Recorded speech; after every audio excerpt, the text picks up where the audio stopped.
हाँ जी, तो हम शुरुआत करते हैं रेडियो एक्टिविटी से। रेडियो एक्टिविटी एक्चुअल में होती क्या है?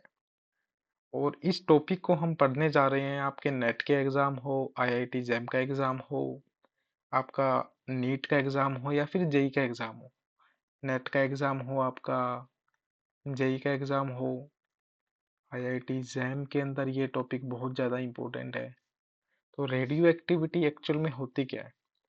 इस पर्टिकुलर सेशन या वीडियो के अंदर हम सिर्फ रेडियो एक्टिविटी के उस पर्टिकुलर पोर्शन को कवर करेंगे जो कि आपका एक रिवीजन पोर्शन रहेगा। मैं इसको पूरा हाईलाइट करके पूरा नहीं बताने वाला, बस एक रिवीजन पर्पज से है कि 2 या 3 मिनट के अंदर आपका रिवीजन हो सके अच्छे से। रेडियो एक्टिविटी क्या है बच्चा? रेडियो एक्टिविटी एक स्पॉन्टेनियस प्रोसेस है।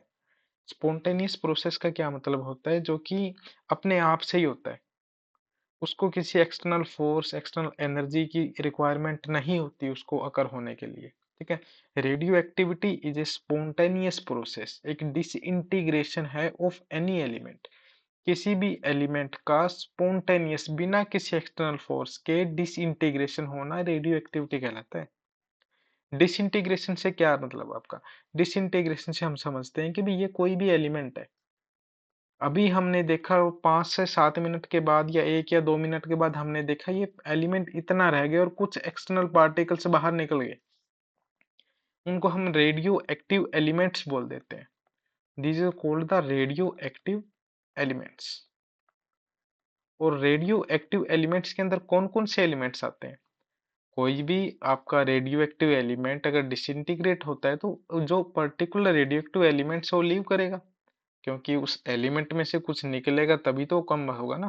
तो रेडियो एक्टिव एलिमेंट्स के अंदर आपके अल्फा पार्टिकल्स आ सकते हैं, beta particles, gamma particle and so on, काफी रेडियो एक्टिव पार्टिकल्स होते हैं। ठीक है।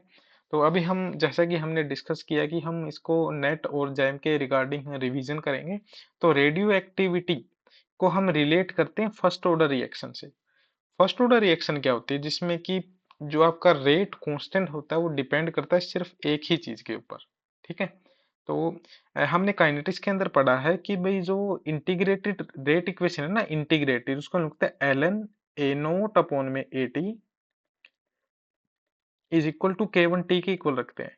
ठीक है। लेकिन यहाँ न्यूक्लियर केमिस्ट्री के अंदर हम कुछ का डिनोशन अलग अलग तरीकों से करते हैं डिनोट। जैसे कि यहाँ पे के क्या है? रेट कांस्टेंट है। यहाँ रेडियो एक्टिविटी के अंदर के को हम डिनोट करते हैं लैम्डा से। काइनेटिक्स के अंदर के को बोलते हैं रेट कांस्टेंट, यहाँ इसको बोलते हैं डिस इंटीग्रेशन कांस्टेंट। क्या बोलते हैं बच्चा? Disintegration constant. Disintegration constant बोलते हैं। ठीक है।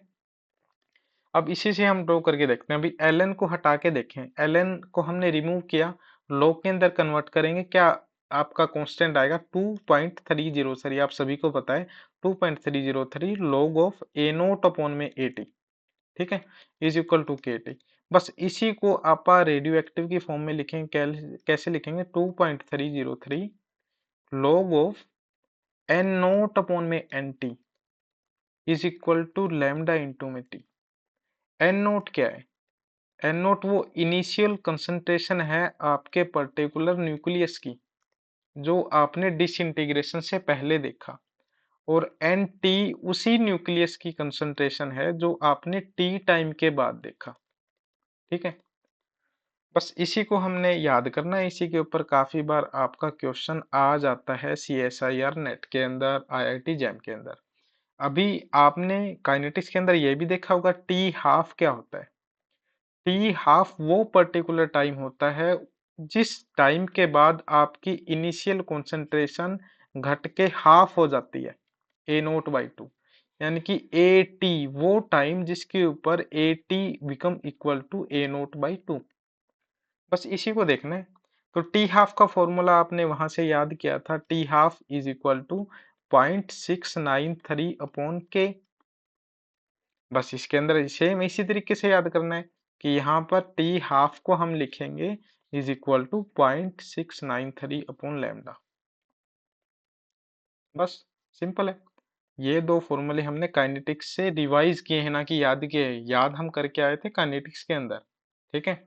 अभी अगली स्लाइड के अंदर हम देखते हैं कि रेडियो एक्टिविटी के अंदर अभी आपको number of the half lifes given हो सकती है, यानी कि आपका पर्टिकुलर रेडियो एक्टिव एलिमेंट है वो 81 टाइम हो गया, उसके बाद 82 के अंदर कन्वर्ट हो गया एंड सोन काफी काफी ज्यादा। ठीक है, आपको मान के चलते 6 हाफ लाइफ्स गिवन है। ठीक है, 6 हाफ लाइफ्स गिवन है और ये पूछ रखा है कि भी 6 हाफ लाइफ के बाद इस पर्टिकुलर एलिमेंट की कंसंट्रेशन कितनी बची होगी 6 हाफ लाइफ के बाद। तो इसका फॉर्मूला भी डायरेक्ट याद करना है अभी, N T is equal to N note upon 2 की पावर n। ठीक है, तो n क्या था, n is equal to number of the half lifes.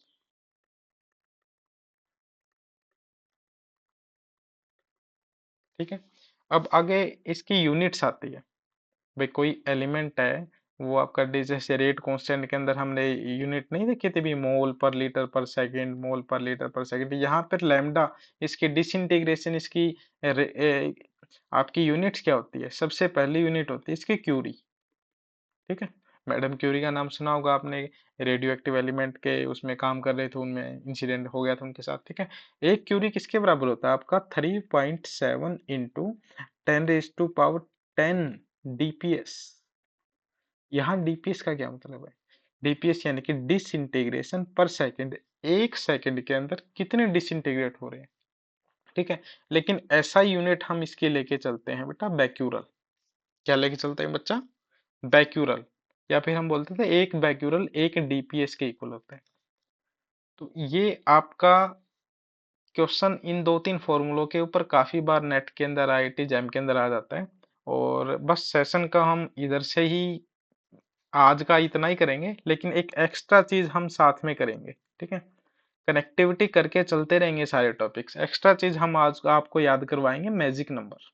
ठीक है, ऑलमोस्ट सबको याद होगा, बस रिवीजन का सेशन है। मैजिक नंबर क्या होता है बस भाई साहब, 2, 8, 20, 28, 50, 82, 126। ठीक है, ये सभी आप याद कर लेना, एग्जाम के अंदर आ जाता है काफी बार। Thank you.